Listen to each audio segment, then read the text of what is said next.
Okay, good morning. Assignment 3 has been uploaded. Deadline is next Monday, 11:59 as requested. So congratulations. This is implemented for you.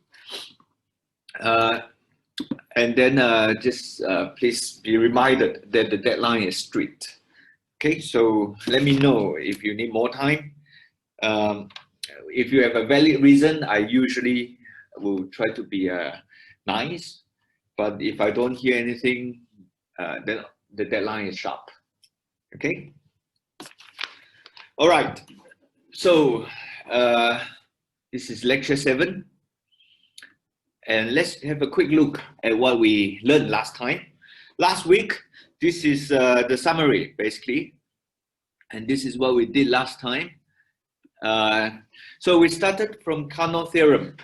So you probably remember what this is. There are many theorems like this, and you might get a bit confused. But basically, all this, everything associated with Carnot is very important.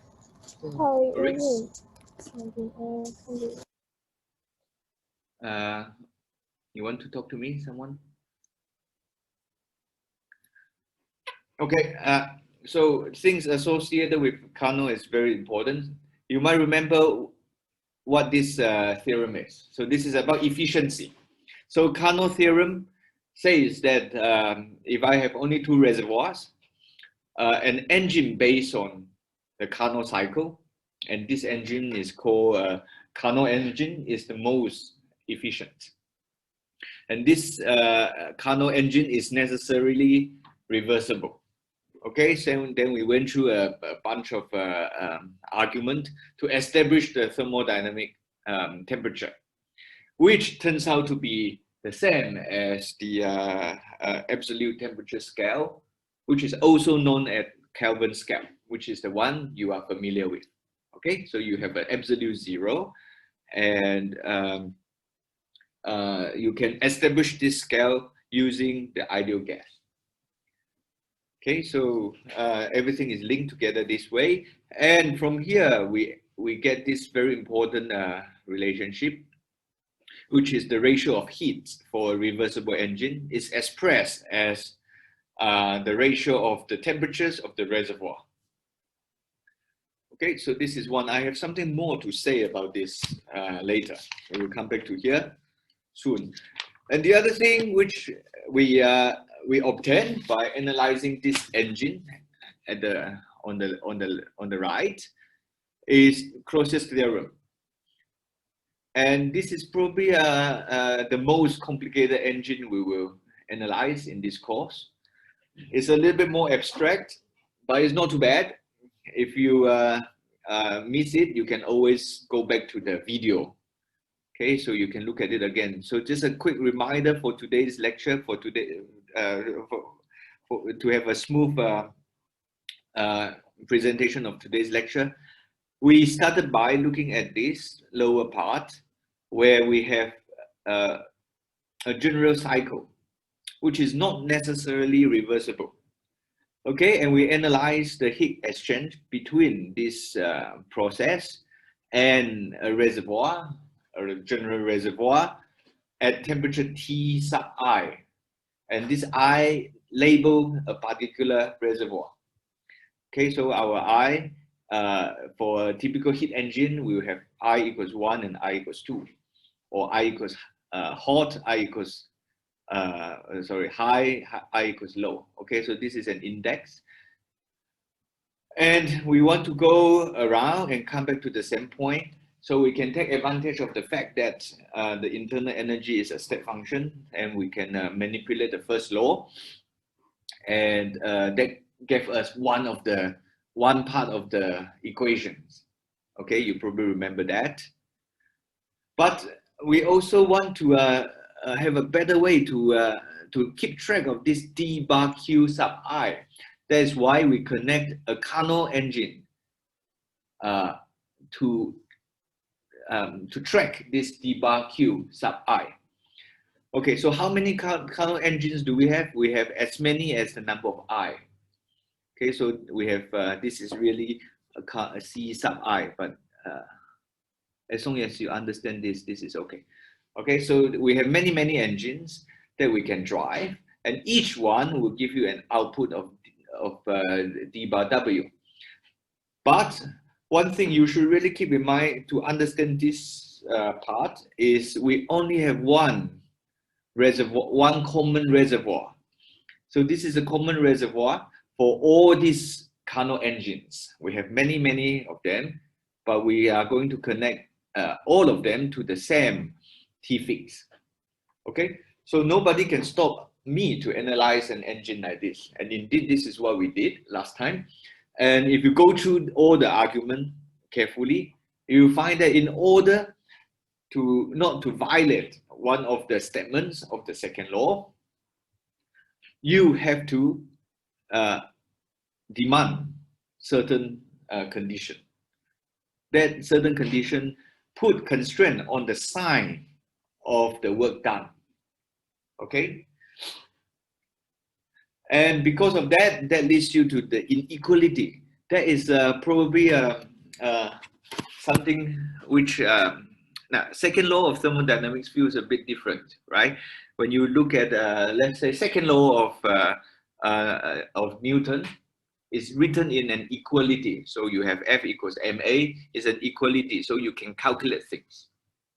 But second law is a bit strange. Everything is related to some kind of constraint. It's not, as long as you satisfy this, it's okay. As long as your efficiency is lower than a Carnot engine is okay. So there are things like this that is built into second law, which makes some students uncomfortable. Okay, but anyway, we will get this result for the general engine. And if this engine is everywhere reversible, that is to say, if all d bar qi are reversible, the entire cycle is reversible, then you have an additional requirement, which is the integral of d bar q divided by t has to also be greater than 0. So you put these two together and it gives you this constraint. So if the cycle is everywhere reversible, the entire cycle is reversible, you have this result. Okay, and this allows us to use the mathematical result of the differential to conclude that this product, this ratio has to be some kind of exact differential, some kind of proper differential, which we give it the name of entropy. Okay, so you see, and in this case, this 1 over t becomes the integrating factor. But you see, we didn't really get this factor by mathematical trick we show you earlier. Right? In assignment 1, we show you there's always a recipe, a well-defined recipe to find the integrating factor. True, that is correct. But you also remember, integrating for a particular inexact differential, you can have multiple integrating factor. So an integrating factor is not unique. So that is the mathematical part. But here we analyze this engine, we come up with the integrating factor, which is useful for thermodynamics, and that is a very intuitive thermodynamic variable, which is the temperature. Okay, and then we get this result. Here, everything is very important. This reversible, you should really build this in mind. At the end of last lecture, one of your classmates began to ask me about the what happens if you have the case of a non-reversible situation, and this will really dominate today's discussion. Okay, so before that, I want to look at this result again and just quickly give you one more piece of physics that you can extract. Okay, and this really, this comes from one of your textbook. In the other, okay, so let me start writing. You know, we have this Q1 divided by Q2 is T1 divided by T2. So I'm going to attach meaning to 1 and 2 now. Okay, rather than using 1 and 2, I will use high and low, and this will be T high, T low. Okay, suppose you have an engine, a reversible engine, and this is what you get. And if you read Steen, this is only in Steen, in the other textbooks it's kind of hinted, but it's not explicitly written. So in this textbook, page 101, there's a very interesting statement. That statement is the following. So it's based on this result. You can say something like this. It's actually quite intuitive too. So hot heat is more valuable than cold heat. Suppose you are buying heat, let's say from your power company, and usually you don't know much about the process, and the process is more complicated. Suppose you have a way to call the company and ask for the temperature of the reservoir. Then what you want to buy, there are two companies, they sell you the same amount of heat. Okay, this is what you pay per joule, for example. And you will get, if the price is the same, you should choose the company that deliver the hot heat rather than the cold heat. Okay, so the heat is the same, but you want this to be delivered from a reservoir at higher temperature. Okay, so you probably didn't think of it this way, but it's actually quite easy. Okay, it's all coming from this simple statement. Why? Because look at this. We know from second law, we cannot have a waste which is completely zero. We must have a waste. Okay, when we draw all this heat engine, we always have to have an output, which is the waste. Okay, and what is this? This will be TL, right? Okay, so the statement is simple. You want to make sure, if you want to take your heat to drive your own engine at home, you want to make sure this TH really is high, is higher. Then in this case, the waste is lower. Okay, and the work, how do you write the work? The work is really the difference. So if QH is the same for two companies, you want to minimize QL. And that allows you to get more work done. Okay, so how do you do that? You want to make sure that TH is high. So when TH is high, QL is low, W is high. Okay, this is something I could have mentioned last time, but I forgot. Okay, so if TH is high, then this one is low. Then you can get more work done, is high, for the same QH. Okay, you can have a look at this discussion. This book is kind of new. It's written in the past 3 or 4 years. It has a slightly more modern flavor. And the drawback is, well, for some students, they reflected that this is a bit more mouthful. It's more writing, but actually, if you have time to absorb this, you find a lot of things like this which you might not have thought about. It looks very simple, right? You have simple equations like this, which you learn in high school, but you probably don't think deep enough to get to this point. Okay, let's come back to entropy. I want to begin from here. This is where we stop. This is where we stop. Okay, I want to pick up from that. Okay, we already learned that we can, this is a definition really. We already learned this much.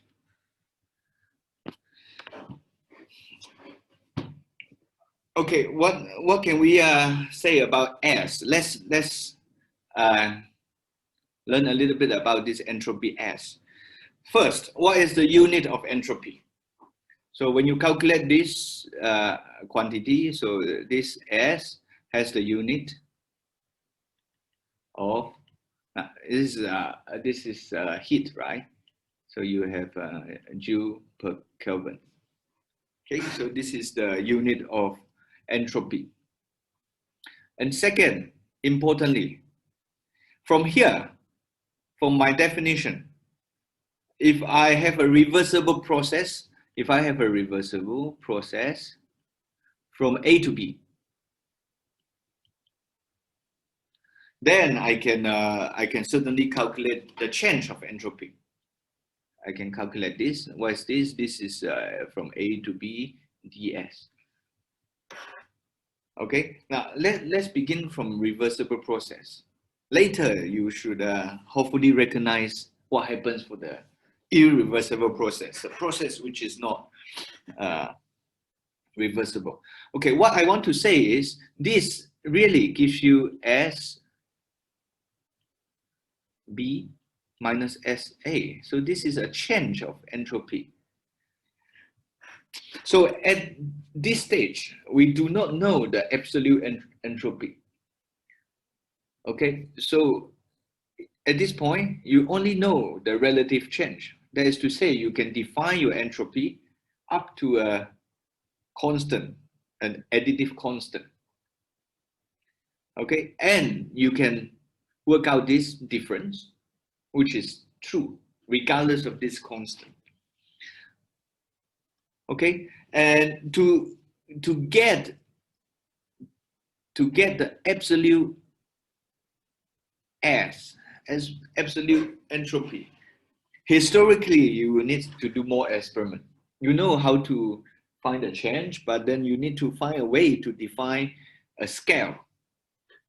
Okay, and that will convert the relative entropy to absolute entropy.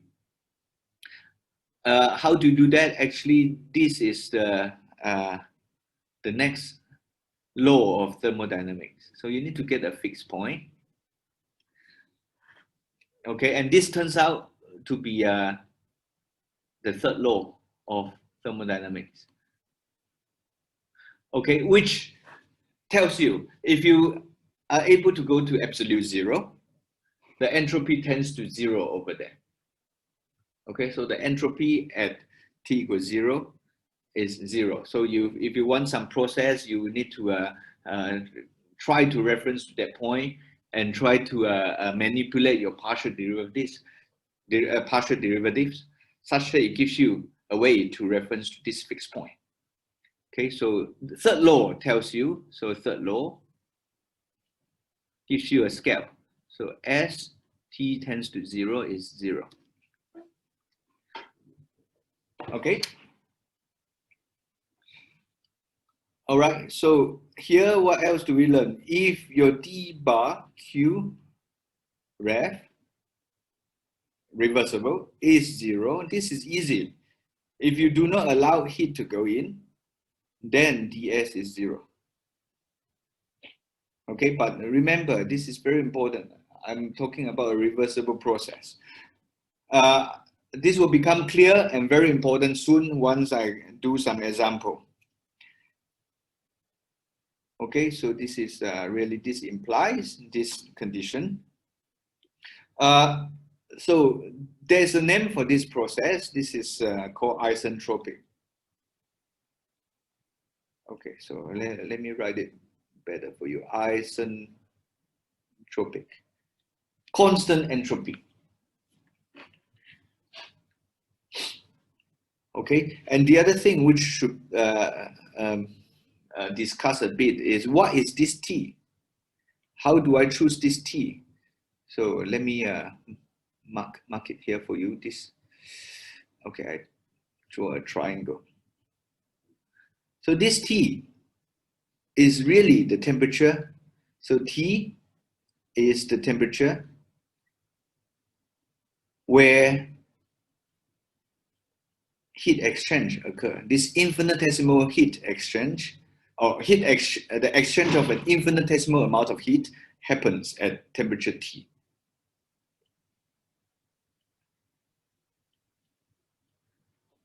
Okay, so this is not necessarily, it can, in some cases, very special cases it can be, but generally this is not the system temperature. Okay, so for example, when I talk about that reservoir, I try to extract some heat from my reservoir T high, then this T is TH. Okay, and the heat that I managed to extract from this reservoir, this infinitesimal amount will be given by this. Okay, so this is something to keep in mind.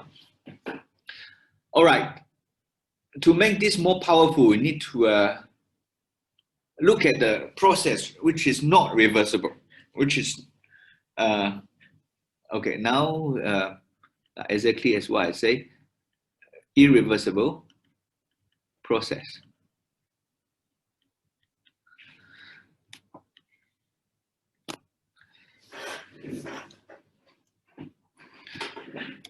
Okay, so I want to consider a general diagram, a general process, which I take from A to B. Okay, I can choose to go from A to B with a process which is reversible. So I'm going to draw it like this for you. So I can go from A to B, and I can also go from B to A. And I'm going to, if you're unlucky, there might be a path for you to go from A to B, which is not reversible. Just look at the engine again, the engine I draw. We first started by assuming a general engine, so there's no guarantee that the cycle will be reversible. So we go from A to A, right? That's how we analyze that problem here, right? From A to A. Okay, so that path, I will draw it with some dashed line, which I won't be able to know much because it's not reversible. I have very limited knowledge, but I know eventually I get to B. Okay, so we will just apply Clausius theorem. So Clausius theorem. We apply Clausius theorem in the most general sense. So if I have if I just imagine I redraw this cycle, this cycle. If I redraw it this way, then I can apply Clausius theorem in the most general sense. That is to say, I have this inequality like that. Okay, what do I do? So I go from A to B to A. Okay, so this is written to remind you what I meant by this. Okay, and now it's a very standard trick. This is an integral from A to B to A. I'm going to break it into two paths. I'm going to first go from A to B, D bar Q and T. Okay, I will go along the irreversible path first, because I don't know whether I'm not allowed to go from B to A along the dashed line.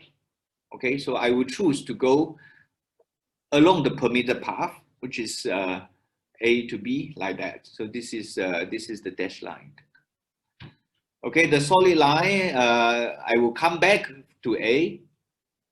I will come back to A from B through the solid line.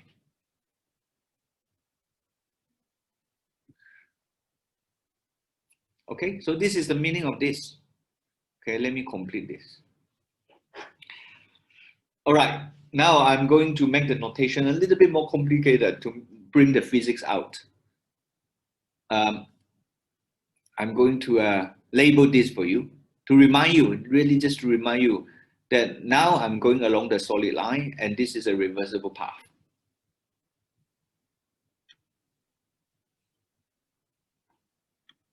Okay, so this is A, B, I cannot really do much.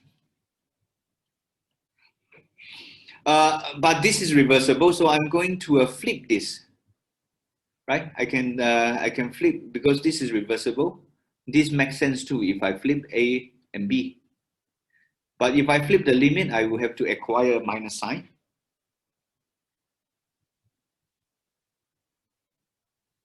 So I can write something like this.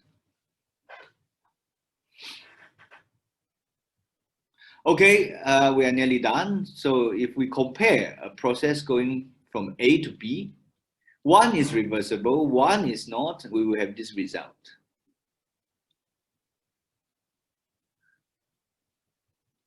Okay, so I move everything to here.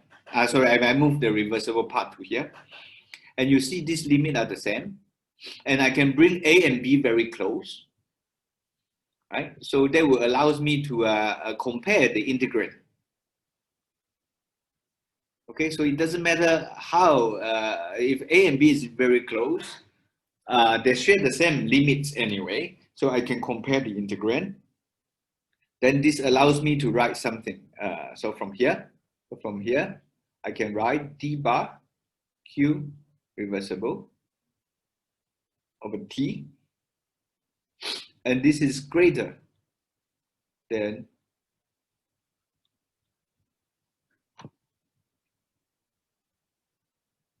okay, so this is really from here. All right, now this is the key. By analyzing this, I can get this result. Okay, but then we go back one slide. I'm going to flip the slide. Okay, so have a look. What is this left-hand side? So this is d q ref divided by t. This is our definition of ds. So this is our definition of ds. Okay, so you have this result.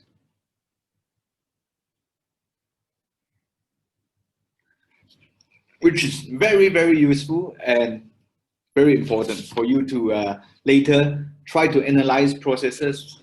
They are reversible as well as not reversible. Okay, so in words, what do I mean? What I mean here is this.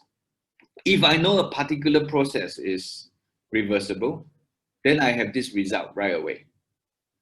If the process is general, I can only write this inequality. If I don't know whether it's reversible or not reversible, I can at most say ds has to be greater than this. If I know this is definitely not reversible, I can drop the inequality sign. Okay, so this is all these are very similar. You see this inequality, equality, they all come from when we began to talk about efficiency. Okay, so that is to say we started from 0th law, we started from first law, and then we look at engines and suddenly we arrive at some very deep result. And this deep result is really another statement of the second law of thermodynamics. And it requires you to really be comfortable with this inequality. Okay?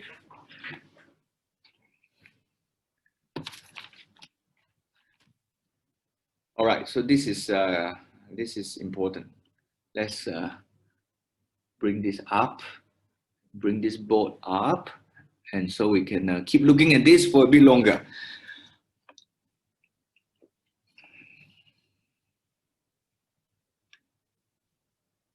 Okay, now I bring you to the very general statement, which you see in a lot of books, textbooks, and also books that are a little bit fancy, you know, how those for general audience, because it sounds very cool. Okay, so I'm going to write this for you. If I take a thermally isolated system,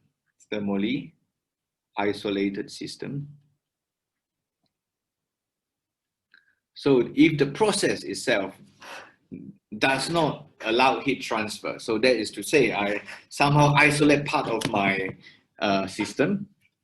Then this d bar q is 0.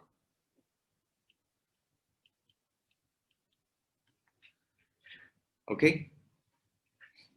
And this is 0, so you can only have one thing. That is to say, you have ds has to be greater or equal to 0. Okay. And this is the statement you always see, and it's always confusing if you're not careful. And it also is the part which is the most dangerous. For if this is the first time you see this, it's very easy to make mistake and make a very strange conclusion. Okay, this is another way to state the second law. So I'm going to write it, and then I can say a few more words about this. Okay, so one way to say the second law. Now we have seen so many statements, and you can see we are deriving one after another.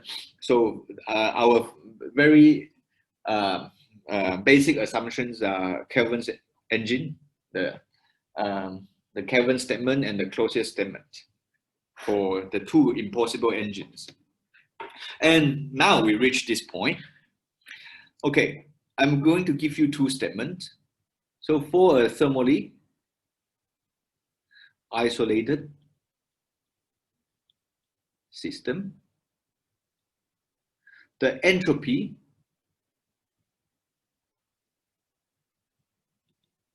either stays constant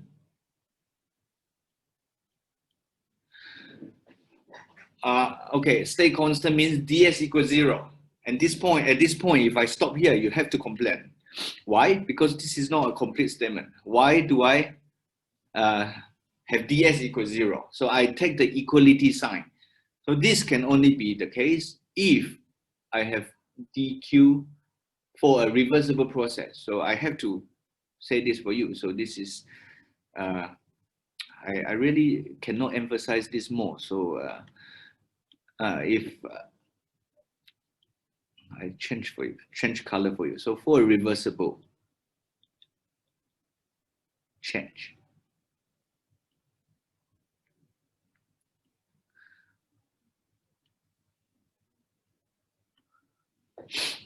or either or increases for a process, a change which is not reversible.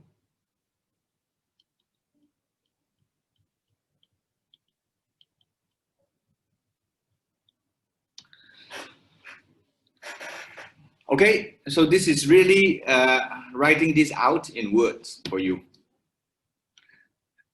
Another equivalent statement, which you find in all these textbooks as well, is the following. This is shorter and easier to say, and so therefore it's very easy to remember and to impress your friend. And that is this statement. So at the entropy of an isolated system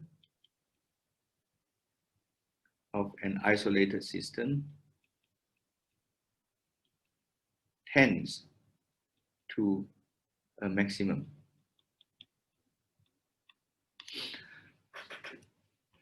Okay, what does it mean? What do you mean by maximum? Why is it not minimum? Okay, the meaning is this. Suppose I start with a process, and this process is not reversible. Then my entropy has to increase, right? I have to increase until I reach an equilibrium. Okay, the process, there's a lot of changes, and at some point in time, I tend to an equilibrium. An equilibrium, by definition, you can have a reversible process because it's equilibrium. Okay, and at that point, the entropy cannot change anymore. So you start by having ds greater than 0 at one particular moment of time. and then you keep observing your clock. At some point, you reach equilibrium. Then ds has to take the equality. Okay, so you know from calculus, when you have a differential equals 0, this has to be an extremum. But if you look at the history of this process, before this happens, the entropy was increasing. Okay, and if you do not allow heat transfer, this has to be the case. It will reach the maximum and it will stay there forever. Okay, and this is why do I say this is confusing? Because people, now, everything written here must be taken into account. Okay, and if you just come to me and say, entropy cannot decrease, entropy cannot decrease, that is wrong, because you don't tell me the assumption. Okay, so here, I can have a way to decrease the entropy for you. I will show you soon. When does it happen? That can easily be constructed if I'm looking at the system which is not isolated. Okay, so this is everything written here has meaning, and they are equally important. Okay, next. Next statement is the following, and this you can find in Blundell. Okay, suppose you call a thermally isolated system the universe. Okay, so I'm only really taking this word universe to mean a thermally isolated system. This is my universe. I do not have way to know what happens outside this thermally isolated system because it's isolated. I cannot touch, I cannot do work. This is isolated system. Okay, so this is my universe. I don't really want to go into astronomical astrophysics discussion. Okay, but this is another very common usage. So if the universe is a thermally isolated system,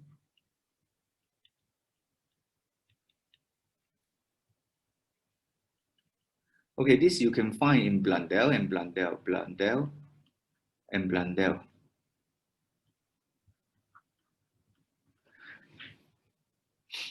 This statement, then you can then write this.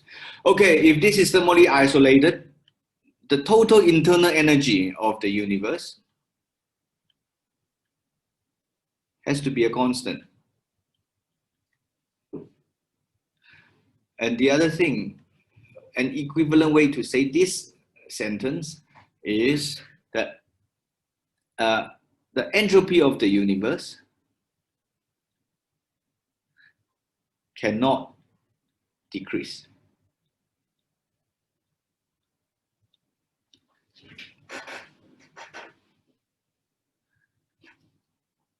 Okay?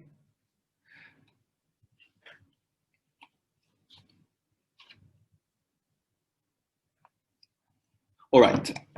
I think now is a good time to look at one example. So example. So let's see. This is okay. Let me write it here. So example. Something you are familiar with. We can also think about it this way: something that you have seen for a long time, maybe since high school, but you probably don't know how to show it. That is the direction of heat flow, right? We say heat has to flow from high temperature to low temperature.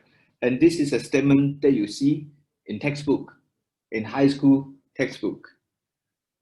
And you probably want to ask why, right? Why it has to be like this?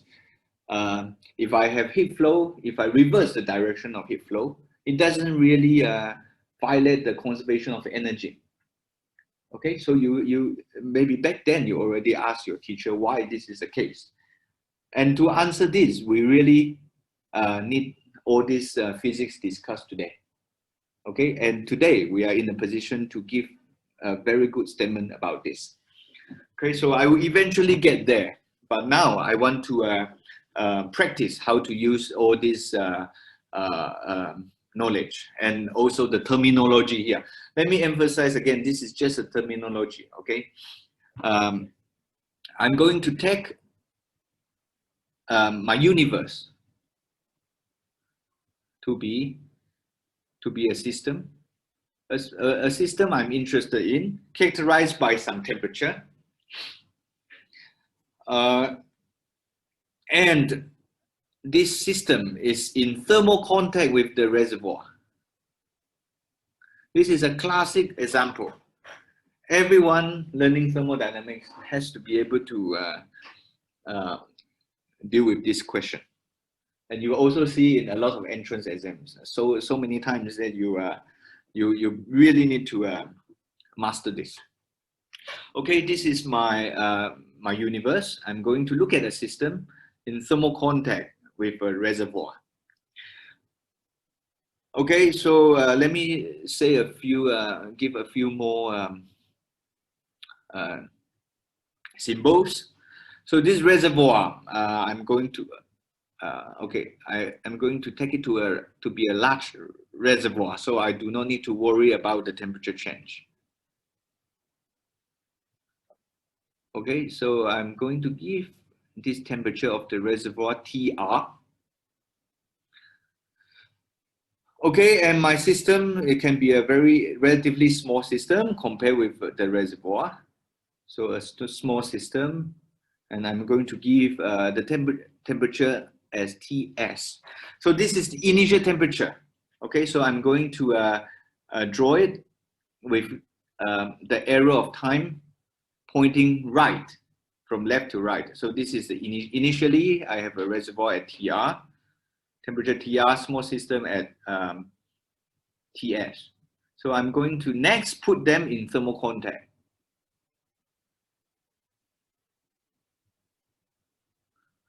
Thermal contact.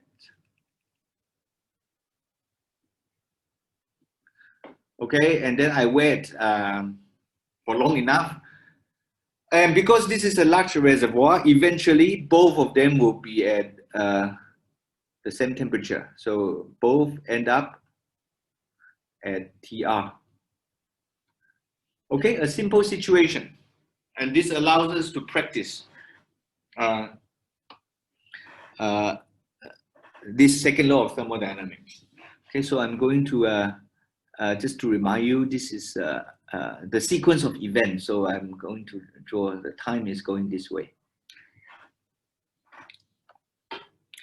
I explicitly do not want to say too much about the relative size of TR and TS. That is the cool thing. I do not need to tell you which one is cooler. And you need to be able to analyze this in a most general sense, and then to extract a good result. What is the good result? The good result is this, that S universe cannot decrease.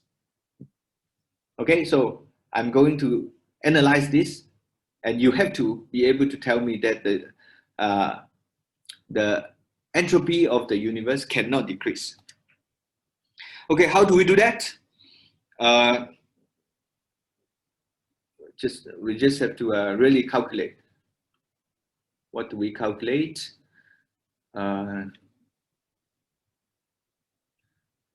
Okay, calculation.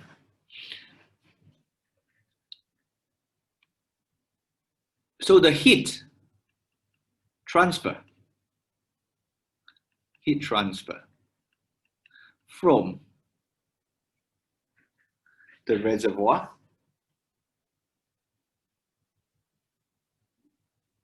to the system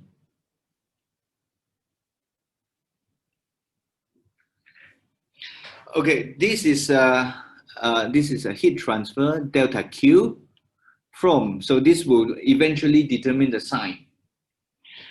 Okay, so if I want to calculate the heat transfer, I need to know the temperature difference. So I'm going to define it such that the sign convention is consistent with this statement here. Okay, from. Okay, so I have TR minus TS times the heat capacity. Okay, so this heat capacity, it can be, it doesn't really matter. So let's assume this is constant pressure. Okay, but some kind of heat capacity that I do not want a big temperature dependence. Okay, so the logic here is to not to worry too much about the change of the heat capacity, but we want to be able to deduce this result, that the entropy of the universe cannot decrease. Okay, so this C, I will drop this P soon. So this is heat capacity of what? Of the system. Why? Because we have a reservoir.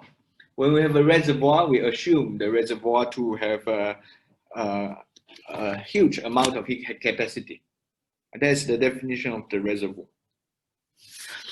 Okay, so here the heat flow direction would depends on the sign of this this term here, TR minus TS. So if the reservoir is hotter, so this term will be positive. Okay, and delta Q will be positive, and heat will flow from reservoir to the system. Okay, so make sure you think about this.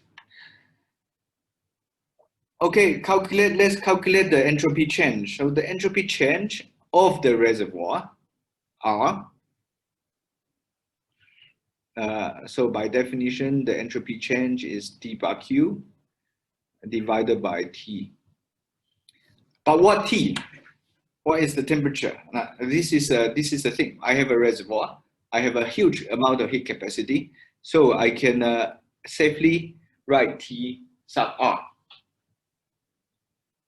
Okay, this is not new. This is something you have seen when we look at those engines.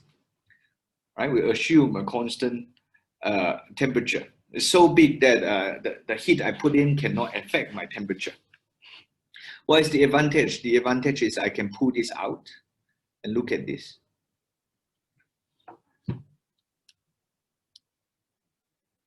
Okay, and what is this process?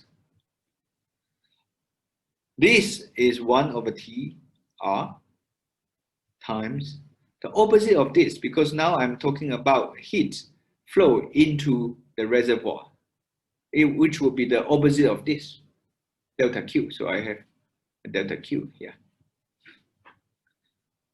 Okay, you plug in this line, you have C divided by T sub R, Ts minus TR. So you have to flip this. Okay, so this is usually written as C. Usually people put this in.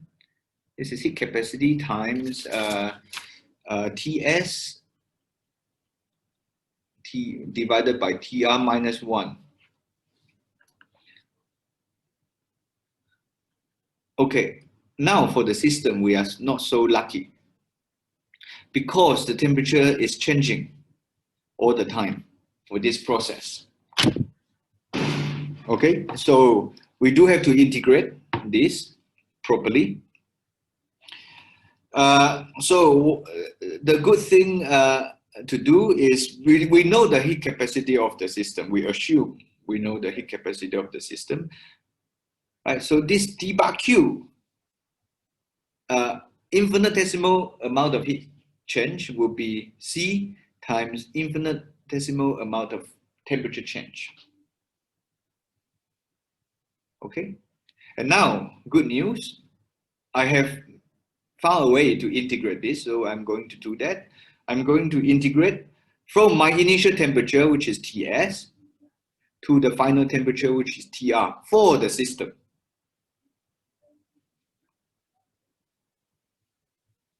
Okay, and I assume my heat capacity to be independent of temperature in the range of my interest. Or I can adjust my TS and TR such that I pick a range for this analysis to be valid. Okay, I end up having a log of TR, TS. Okay, and that is it actually. So I'm going to, there are at least two ways to approach this. So I'm going to define something first. So I'm going to, I don't want this ratio. I don't want to keep writing this ratio. So I'm going to define this as X. TS divided by TR is X. So I will be able to have C X minus 1. And here I will have heat capacity log of 1 over X, yeah, which is minus C log X. Okay. Now my claim is this, and you are supposed to prove it. There are two ways I can, I know, there are two commonly used methods to prove this. I'm going to show you one, and you are going to do the other one. Okay, the change of the entropy for the universe, this is my claim.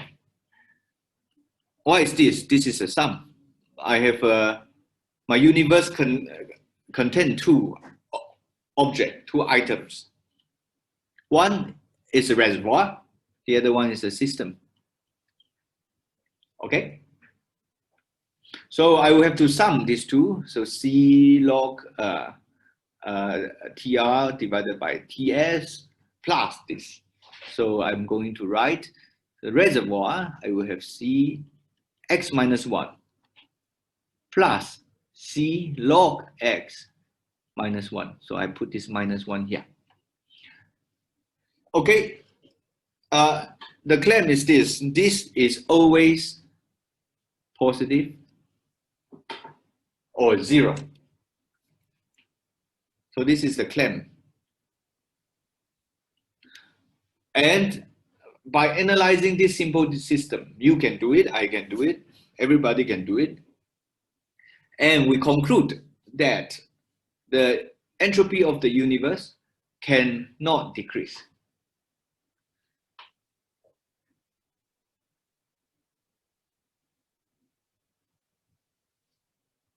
Okay, so how do I do it? I'm going to show you my way. If you use calculus, what you are supposed to do is the following. You have to show that this function is always greater than 0.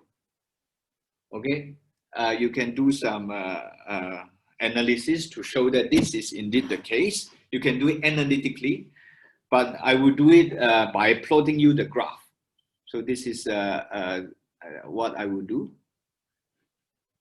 But before I go there, I want to make sure I really explain everything about this problem. I'm going to plot delta S.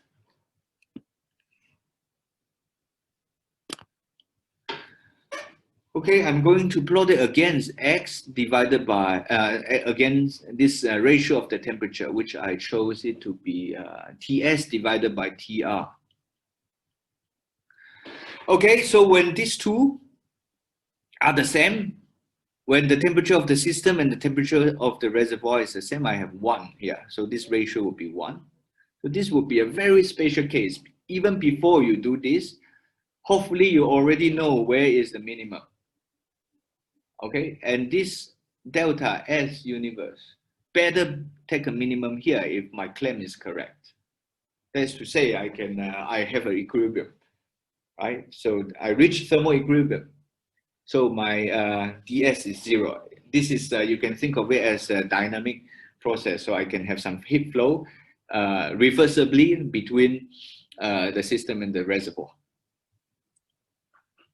Okay.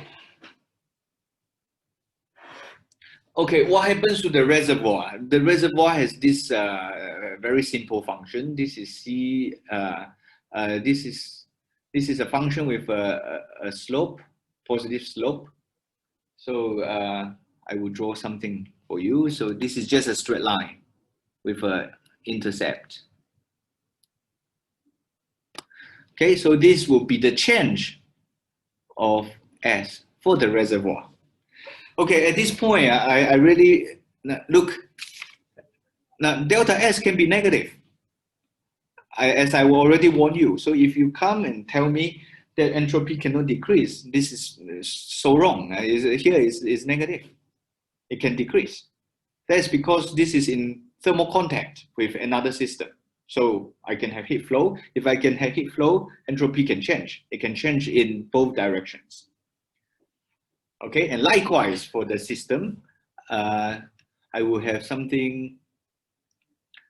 Now this is minus of log x, so it will look like something like this. So this will be so log x will cross 0 here at 1. So minus log s is I will flip the curve, so it will look like. So let me try to draw a beautiful one for you. It will go like that.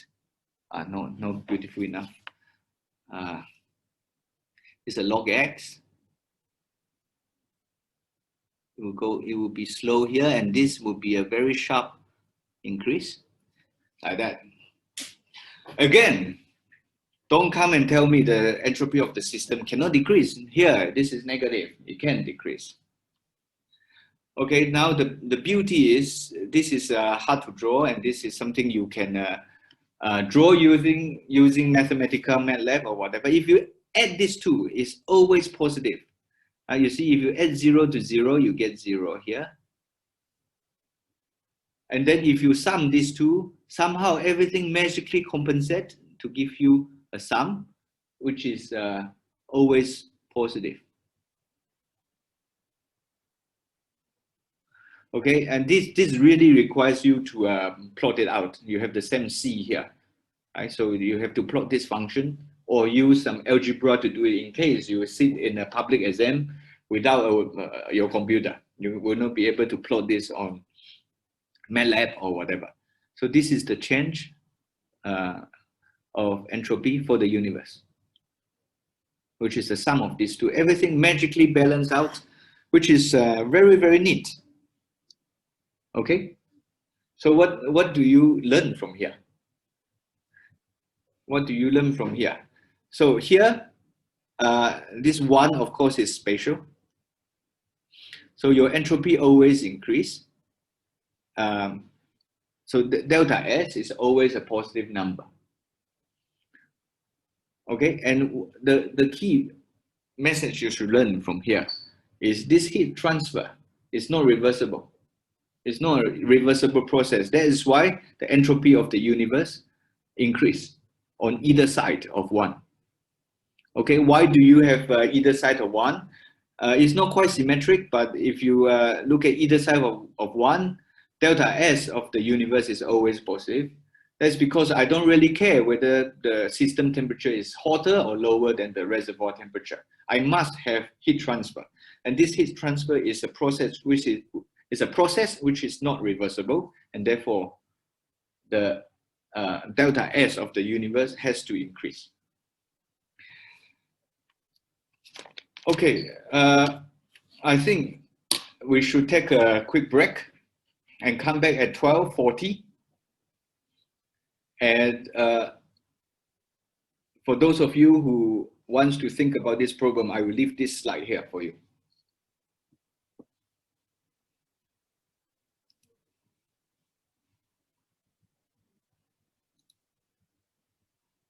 Resume the recording. Okay, so welcome back. This is one of the examples I want to present. There are one more example I want to talk about today, but let me interrupt a bit. This is a good point to combine. So this is a good point to combine first and the second law. Okay, before I forget, My video is on, right? All right. So first and second law, when we talk about first law, we always say we want a more powerful form. And here we go. Today we have the more powerful form ready. So the first law gives us this d bar q plus d bar w. This is an exact differential, and these two are not exact differential. We already say we don't like it. So our goal is to come up with something which is completely expressed in terms of the function of states. Okay, so look, you have it, right? Now, if you have a reversible process, you will have this reversible, reversible. Suppose I have a reversible process, I can label this. Do you agree? No problem, right? If I have a reversible process, then this process will give me some d bar q, which I have done it all the time. I will label it with d bar q reversible. And this process will probably give me some work. And I'm going to label this with ref as well. Okay, now I'm going to be more explicit, I want to discuss the case of hydrostatic pressure. Hydrostatic piston cylinder system. So piston cylinder, piston cylinder. Okay, this one, before the break, we know when we can attach this ref, we know how to write this d bar q, and that is t ds. Okay, only if you have the ref, you can write this. Okay, that is to say from left to right, this is true. And if you have a reversible process, you also know how to write PdV. And this d bar w is just minus PdV. And this goes all the way back to chapter 2 when I first introduced reversibility. Okay, do you remember why I do that? So we have this piston. Right? If I apply force here, if I apply force, this is how I calculate the work done, right? Because I apply the force, I know how much work is done. If I want to relate this to the internal, to the coordinate of the system, P, then I need this P to be expressible in terms of F. That will give me this result, okay? So I have to demand this process to be lossless, without dissipation, and completely reversible, because dissipation is the source of irreversibility. Right? So if you have dissipation, for example, if you have friction, then you don't know how to convert your force to, how to relate the force to pressure P. So you cannot write this line. Okay, so if you have a completely reversible process, this is true. Right? So this is the first law written. Okay, so now this is the clamp, another big clamp. If you analyze reversible process, you get to this result. And then you ask yourself, what happens on the right-hand side of this line? So right-hand side of this line tells you the change of volume, the change of entropy, right? So this is D, not D bar. This is D, not D bar. So this is, it doesn't depend on the history. And you also have P and T, that is the state variable. So once you know the state, you know all these variables. It doesn't matter whether you reach, it doesn't matter how you reach the final destination, whether you take a reversible path or no non-reversible path. And therefore, this result is true, whether or not you have a reversible process. So this is always true.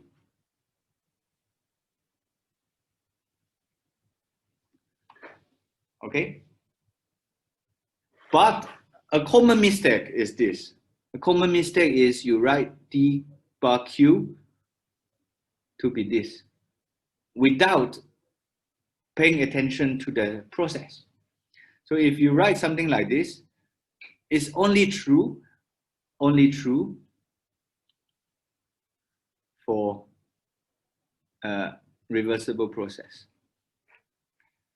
And similarly for d bar ref, if you want to relate this to minus PdV, this is only true for the reversible process. That is why I would like to really label this carefully. Okay, and now the natural question for you to ask is, what happens if I have d bar q, which is not reversible? And again, for the PDV system, let's assume we know the system is not ideal. Let's suppose there's some friction here. Okay, then we know how to analyze the situation. So this process is not reversible. So if it's not reversible, at most, what I can say is to introduce this inequality. Okay, this equal means reversible. Okay, a system which might be irreversible, this has to be written down like this. Okay, so this is related to a few slides back. I don't want to go back to see that. You might not like this inequality because you might not feel comfortable. So let me write it in a different way for you. Okay, so if I compare this and this has to be smaller than this. That is to say, I can write it in an equality if I take away some positive number. Okay, so if I write it this way, these two are equivalent, right? This is always smaller than this if I write it like that.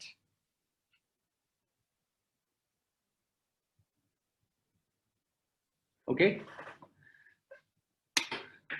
Now this is true anyway. So let me go back to first law. So to first law, what do I have? I will have, if I have a process like this, I will have to write d bar q irreversible plus d bar w irreversible. Okay, my first law. And d bar q irreversible turns out to be TDS minus this. Right? I just change the inequality for you. And the work term, I will just keep. And we know this du is always this, always true, always true. So du is always expressible in terms of this for the PDV system.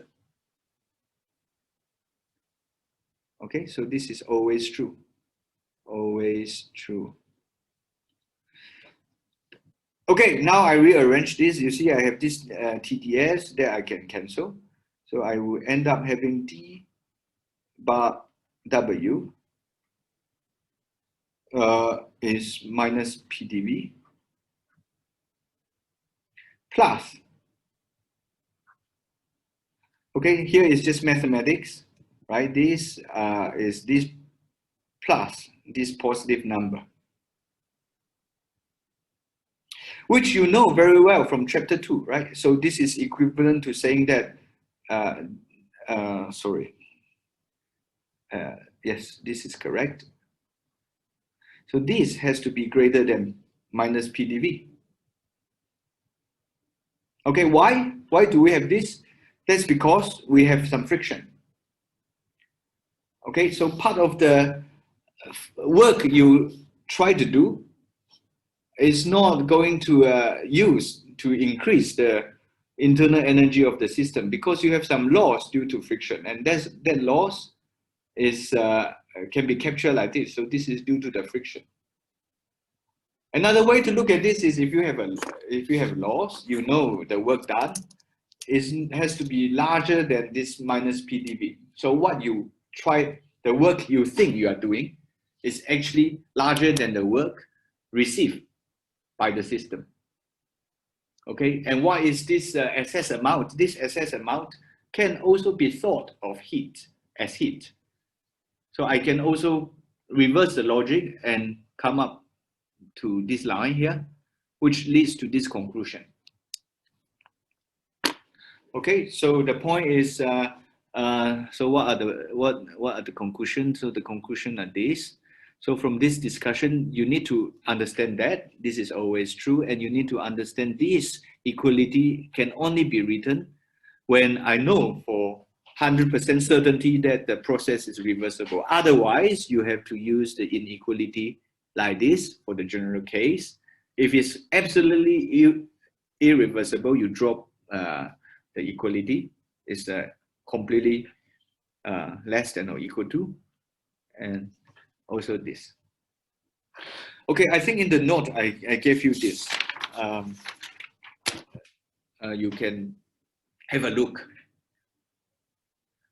Okay, another thing, again, about this line. So this equation for the first law and second law combined, this du TdS minus PdV, is really worth writing this again and again and again. This is really very important. I think Steen called this the fundamental relation for a closed system. So this is equation f.15 in Steen. And he called this the fundamental relation for a closed system. And then he labeled this, okay, in the description, he write like this. This is the fundamental relation.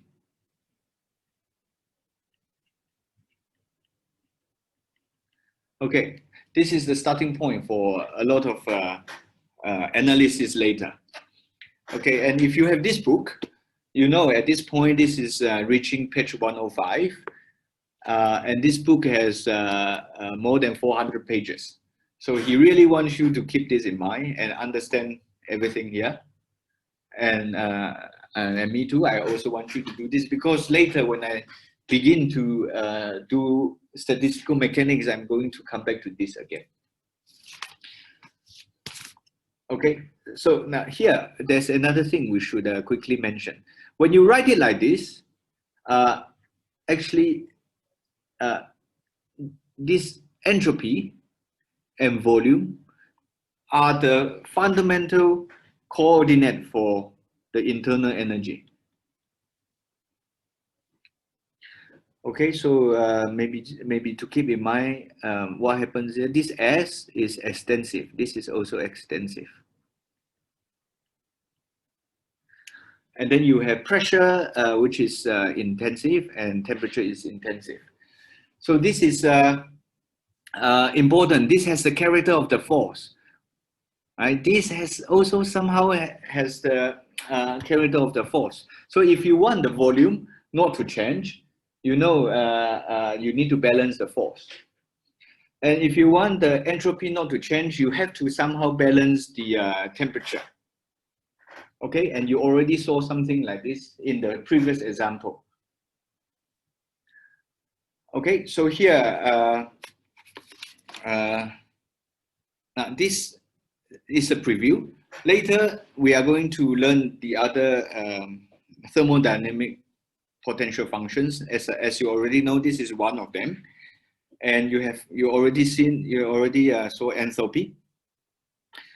And the point is, if you are lucky enough to find the explicit form of U written in terms of S and V, right? So here, let me write S and V are natural variable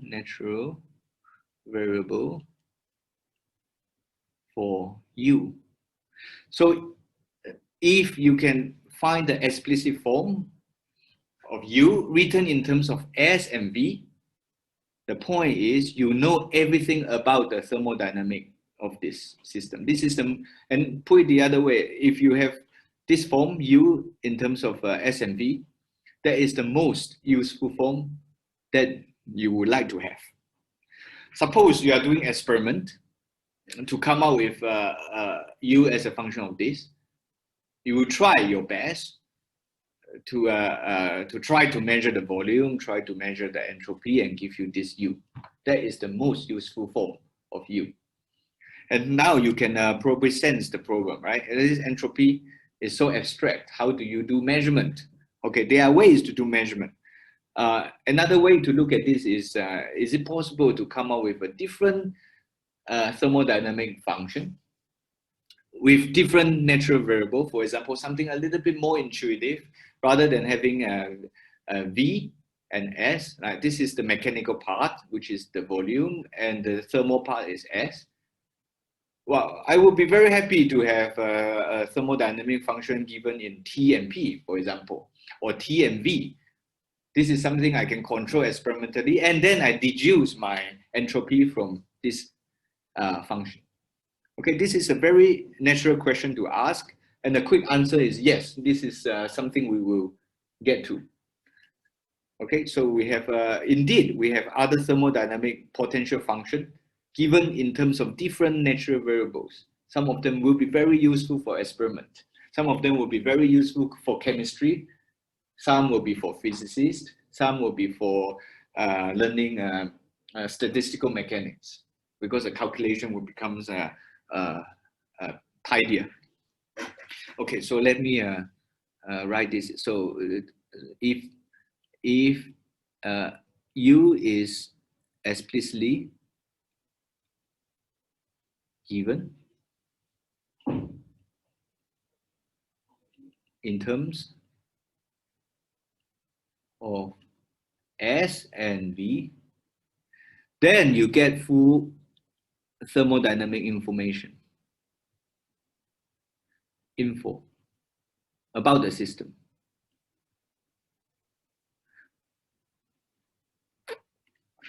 In the assignment, you have a chance to practice. So if you know, maybe not the next assignment, in one of the problems will give you the thermodynamic function in the natural variables, and you are asked to calculate everything from that. Okay, and then I say this P and T has the character of force. I don't have much time to go through this example, but it's in Blundell. So this has the this acts like force. So there's a cute little question to ask you to analyze what happens when you have equilibrium.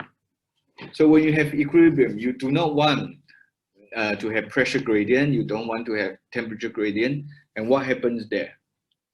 Okay, so this is in that example. Okay, let me see whether I can quickly find for you. This is example 14.2. Okay, it's not too long, but I want to do something else. So example 14.2. Okay, I want to do something else, which I think flow more naturally from here. Okay, what is this something else? It's about heat flow. This is the question I ask you about heat flow. Okay, this heat flow, that statement you saw in your high school textbook. So I'm going to give you this answer today. So this is about the direction of heat flow. Okay, there's one question about this debug business. Hold this question. This question is not quite well posed. Okay, but you will see something similar. Hopefully you will think about this again. Okay, so I won't present that question because I will talk about something similar. Okay, this is the question. I'm going to look at two reservoirs. So by reservoir, I really mean the temperature will not change too much. So I don't need to worry about the integration. Okay, so I have two reservoirs, 1 and 2. And then the question is, what is the direction of heat flow? Okay, now I connect these two together by a pipe, a wire, for example, and I look at this very tiny instant when the connection is established. And I ask myself, what is the direction of heat flow? Okay, so I need to choose one direction to describe, right? So if it's positive, it will describe heat flow from B to A. Okay, and how do I do this kind of question? So to use a second law, I also don't want external influence, so I'm going to thermally isolate this combined system. Okay, so this is a slight variation of the problem you saw before the break. And the point is, we want to look at the direction of heat flow. So we have to assume we do not know the sign of d bar q. So this can take either positive or negative. Suppose the sign of d bar q is unknown. Okay, the only thing I tell you is, but we know T2 is greater than T1. Okay, put it in the language you know in high school. I know T2 is greater than T1. So now I want you to show that d bar q is positive. Okay, that is another way to put this, to present this problem, to pose this problem. Okay, how do you do this? Now you should be able to do this quite quickly. Okay, for A, you look at A using what we learned before, and keep in mind what your classmate Poon said before. I can analyze the change of entropy for A. Okay, according to what I draw, this d bar q is pointing this way. So I will have a positive d bar q divided by T1. Okay. And then for B, I look at the change of entropy for B. Now, at this tiny moment, I have two reservoirs. I assumed this to be two reservoirs.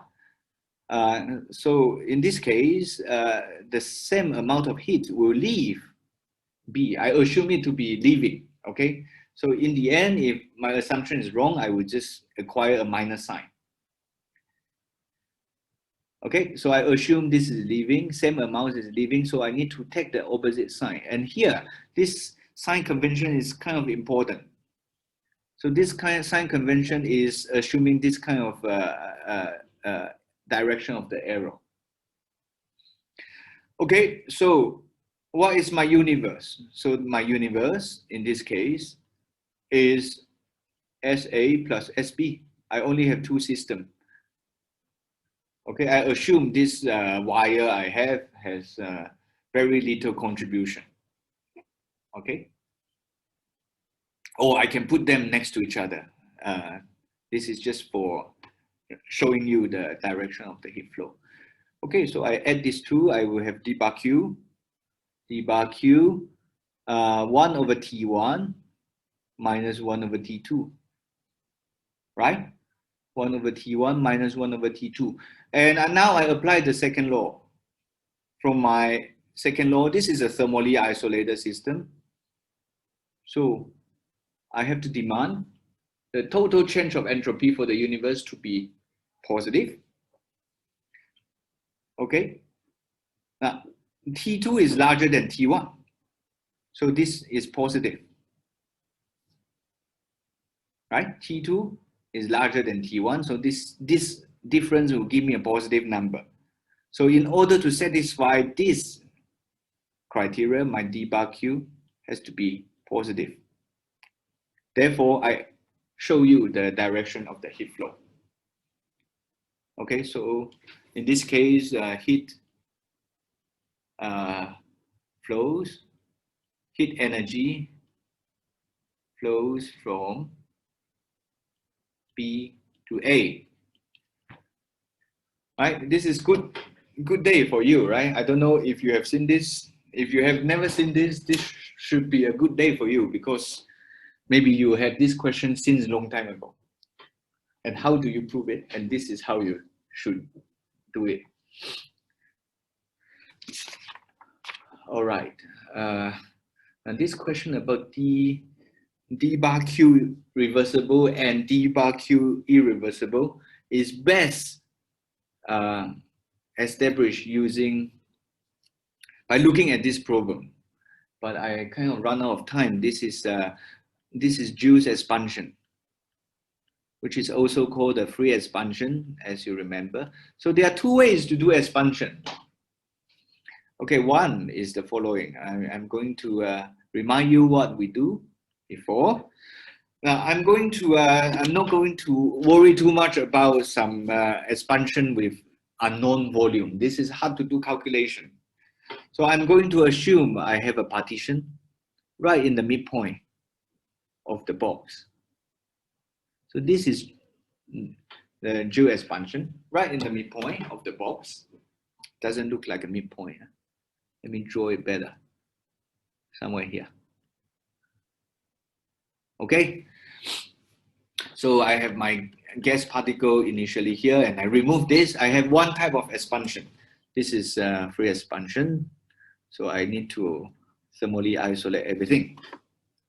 Okay, so this is case one, Joule expansion. And I can also take the same volume. So this volume is V0, and this is also V0.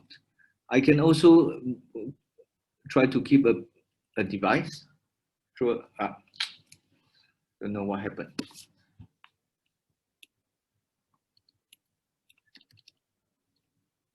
I can also design a device with the volume V0.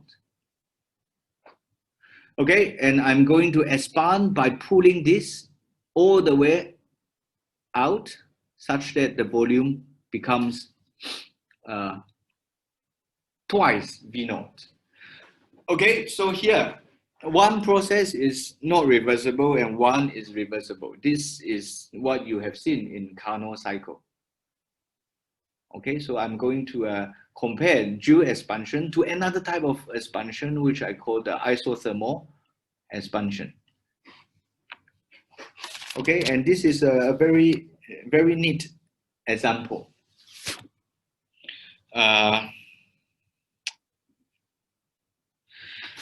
Okay, I think this will take a bit of time, so we will begin from here on Wednesday. Okay, so I want to really discuss these two processes very carefully, and there are a lot of concepts here, and in particular, this should answer the question by the student who asked me the question about irreversible and reversible heat transfer. Okay, so after going through this example, we can come back to this if you have more questions. Okay, and we will, on Wednesday, we will also discuss a little bit about, we need to, at this point, attach a little bit of meaning to this entropy, because it's a little bit, we will get some very concrete prediction from thermodynamics, but we will gain more insight if we introduce some statistics. So I will also begin to introduce Boltzmann's idea of entropy, the famous Boltzmann idea, which gives you the entropy can be expressed as KB log something, log the number of microstates. So this will come on Wednesday. Okay, so on Wednesday, hopefully we can complete this chapter, finish this chapter. Okay, thank you very much.